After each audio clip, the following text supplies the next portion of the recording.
মালাকুল মউত দূর থেকে দাঁড়ায় দাঁড়ায় দুনিয়ার মানুষদেরকে বলে, ইয়া আইয়ুহান নাস, মানুষ তোমরা কেন কাঁদো, তোমরা কেন কাঁদো, তোমরা কেঁদো না, তোমরা কেঁদো না।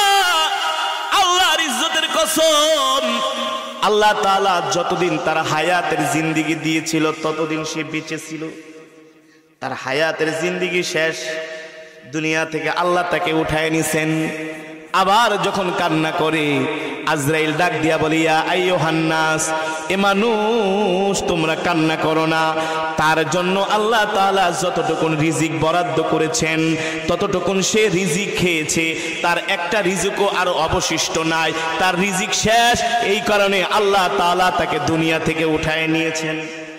ঠিক কিনা? আবার মানুষ যখন কান্না করে, কবর ডাক দিয়া বলে, আজরাইল ডাক দিয়া বলে, দুনিয়ার মানুষ কান্না করো না, যে ইন্তেকাল করছে সে তো দুনিয়া থেকে বেঁচে গেছে। তোমরা কবরের জন্য তৈয়ার হও, তোমরা কবরের জন্য প্রস্তুত হও।